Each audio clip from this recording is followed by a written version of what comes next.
मेरे प्यारे देशवासियों और मेरे प्यारे जवान भाइयों, मैं नायक हरपाल सिंह, जनरल सैकटरी साबका सैनिक संघर्ष कमेटी तरनताਰਨ पंजाब। आज हम 25 जनवरी 2017 को रक्षा मंत्री के साथ हमारी मीटिंग हुई थी, जिसमें हमारे रक्षा मंत्री जी ने हमें ये कहा था कि जवानों की मांगें बहुत जायज़ हैं और सही है, मैं इनके साथ सहमत हूँ और ये हल होनी चाहिए। उसके बाद दूसरी मीटिंग हमारी हुई 1 मार्च 2017 को शाम को 4 बजे, जिसमें हमने अपने जवानों की मुश्किलों के बारे में जब बात की उनसे, तो हमारे रक्षा मंत्री जी ने कहा कि जवान तो बुज़दिल हैं। जवानों के मेरे पास रिपोर्ट पड़ी हुई है कि जब गोली चलती है, जब कहीं पे मुकाबला होता है, तो जवान जो है लैट्रिन बाथरूम में जाकर के सिर्फ जाते हैं और हमारे बहादुर अफसर जो हैं वो अपना वहां से बाहर निकल करके मुकाबला करते हुए शहीद हुए हैं और हमारे अफसर बहादुर हैं। तो यहाँ पे जवानों की पूरी बेइज्जती की गई। फिर हमने मसला उठाया कि हमारे जो डिसेबिलिटी जवान हैं, जो 100% कंडम हो जाते हैं, वो जो चलने फिरने लायक नहीं रहते, उनका पेंशन बहुत कम है, डिसेबिलिटी पेंशन बहुत कम दिया जाता है उनको। जैसे कि 9,000 रुपये डिसेबिलिटी पेंशन दिया जाता है 100% कंडम को, और एक अफसर को 2,03,000 रुपये तक पर मंथ का जो है वो डिसेबिलिटी पेंशन दिया जाता है। तो उस पर जो हमारे रक्षा मंत्री जी ने जवाब दिया, वो बोले कि जो जवान है वो सिपाही भर्ती नहीं होता, तो वो उसके अंदर इतनी हैसियत नहीं थी, उतनी औकात नहीं थी कि वो सिविल में 9,000 रुपये महीना भी कमा पाता। हम तो उसको 9,000 रुपये महीना दे रहे हैं। इसका मतलब कि रक्षा मंत्री जी ये सोच रहे हैं कि वो जवानों के ऊपर बहुत बड़ा एहसान कर रहे हैं 9,000 रुपये दे करके।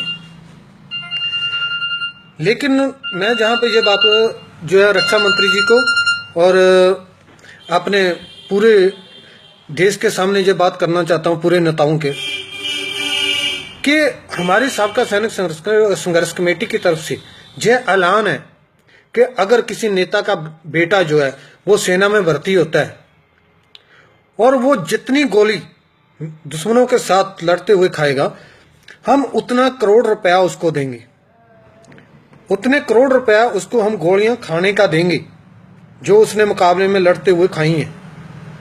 अगर वो शहीद हो जाता है तो हम 5 करोड़ रुपया देंगे उसको शहादत का। है किसी नेता में ऐसा दम? इंडिया का कोई ऐसा नेता है जो अपना बच्चे को सिपाही भर्ती करा करके जो है बॉर्डर के ऊपर भेज दे लड़ने के लिए, शहीद होने के लिए? अगर है तो बात करो। जो 9,000 रुपए की बात कर रहे हो, तो 9,000 रुपए बहुत बड़ा आसान नहीं कर रहे हो किसी के ऊपर। हमें नहीं चाहिए आप जैसे जो ऐसे गंदे नेता जो है ऐसे शब्दावली का इस्तेमाल करेंगे जवानों के लिए।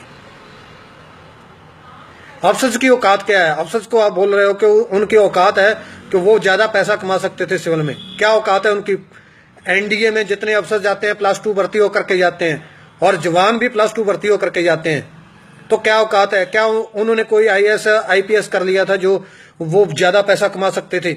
और जवान जो है, जवान इतना गिरा हुआ है कि वो 9,000 रुपये महीना नहीं कमा सकता। आप में हिम्मत है, दम है किसी नेता में, तो अपने बच्चे को सेना में सिपाही भर्ती करवा के देखो। हमने इससे आगे दूसरा पॉइंट उठाया कि जो विडो पेंशन है, जवान की विडो की पेंशन बहुत कम है। जवान की विधवा की पेंशन 9,000 रुपये पर मंथ है, जिसमें वो अपने बच्चे नहीं पाल सकती, जो अपने बच्चों को पढ़ा लिखा नहीं सकती, घर का गुजारा नहीं चला सकती। तो उस पर रक्षा मंत्री जी बोल रहे हैं कि 9,000 रुपये भी बहुत ज्यादा है, जो है इनको 9,000 रुपये भी बहुत ज्यादा लगते हैं। तो मैं ये कहना चाहता हूं कि कभी अपने घर में गुजारा करके देखो 9,000 रुपये में। दूसरों को जो पढ़ाना बहुत आसान है, और खुद करके देखो आप। उसके बाद हमने तीसरा मुद्दा जो उठाया भ्रष्टाचार का, कि सेना में भ्रष्टाचार बहुत है, खाना घटिया दिया जाता है, इसमें कोई डाउट नहीं है। जो आवाज उठाता है उसको दबा दिया जाता है। जैसे अभी देवलाली में हुआ है, एक जवान मैथ्यू ने जो है वो इसके खिलाफ आवाज उठाई तो उसका मर्डर कर दिया गया।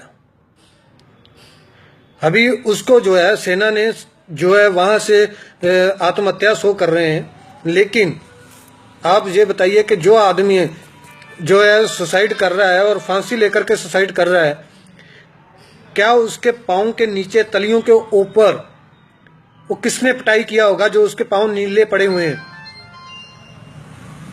उससे साफ यार होता है कि उसको पहले टॉर्चर किया गया अफसोस द्वारा, उसके बाद फांसी देकर के उसको मार दिया गया उसका आत्महत्या करने के लिए। तो ये सभी बातें जो हैं, उसके बाद मैंने जो रक्षा मंत्री जी को बोला कि सेना में जब ये जम्मू एंड कश्मीर में, कश्मीर के अंदर जो मिलिटेंट को मारने के लिए, मिलिटेंट की न्यूज़ देने के लिए जो है वो पैसा जाता है जहाँ पे मिलिटेंट मारने का, तो वो पूरा अफसोस खा जाते हैं, सोर्स तक, इन्फॉर्मर तक वो पैसा नहीं पहुँचता है।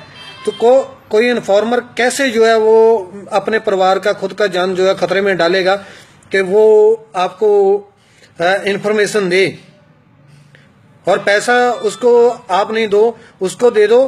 क्या दे रहे हैं वहां पे सोर्सेस को, इन्फॉर्मर को क्या दे रहे हैं? जवानों के राशन में से केरोसिन, दाल, चावल। तो इससे कोई अपना परिवार मरवाएगा? कोई खुद मरेगा उसके लिए? तो ये सभी बातों को लेकर के मैं आज 7 दिन हो गए जो है रक्षा मंत्री से बात हुए, 7 दिन मैं सोया नहीं हूँ। मेरे आप आंखों की तरफ देख सकते हैं कि अभी तक लाल है, इतना गुस्सा है, इतना दिमाग में बारूद भर गया है कि ये हमारे जो है रक्षा मंत्री जो हमारे जवानों के लिए ये सोच सकते हैं, हमारे लिए ये सोच रहे हैं, बहुत शर्म की बात है। मुझे खुद को अभी जवान कहने में शर्म महसूस होती है जब ये बातें जो है सिविल में पहुंचेंगी, जहां पे वो जो सिविलियन हमें एक सेना का जवान समझ करके इज्जत देते थे, अभी जब उनके सामने जाएंगे तो वो सोचेंगे ये वही जवान है जो फायरिंग होने पर लैट्रिन बाथरूम में घुस जाते हैं। हमारी क्या इज्जत है आज हमारी जो है वो भारत सरकार द्वारा, जो रक्षा मंत्री द्वारा हमें अपनी औकात दिखा दी गई है। अभी हमें जो है वो अपने आप को सेना का जवान कहने में कोई गर्व महसूस नहीं हो रहा है, अभी शर्म महसूस हो रही है कि हमने ये गलती कैसे हो गया हमारे से कि हमने जो है वो देश के लिए इतना कुछ कर दिया और देश की सरहदों पे अपना मरने के लिए तैयार हो गए। तो इससे ज़्यादा मैं जो और बातें नहीं कर सकता। मेरी तरफ से जो है मैं सभी देशवासियों को और भूतपूर्व सैनिक जवानों को जो आग्रह करना चाहूँगा कि हम 26 तारीख को जहाँ से पंजाब से चलेंगे और 27 मार्च को वहाँ पे हम जंतर मंतर पे जो है रोष प्रदर्शन करने के बाद 27 तारीख को हम वहाँ पे 12 बजे के बाद जो है 10 बजे हम वहाँ जंतर मंतर में पहुँच जाएंगे और 12 बजे हम वहाँ से चल करके अपना आत्महत्या करेंगे वहाँ पे जो इंडिया गेट के ऊपर। तो आप हमें हमारा साथ देने के लिए, अगर आप हमारे साथ सहमत हैं कि देश का जवान देश के लिए लड़ रहा है, तो कृपया आप वहाँ पे भारी गिनती में हमारे समर्थन के लिए आएं। हम किसी पॉलिटिक्स में नहीं हिस्सा ले रहे हैं, कोई कुछ नहीं है, हम सिर्फ अपने देश और जवानों के लिए लड़ रहे हैं। जय हिंद।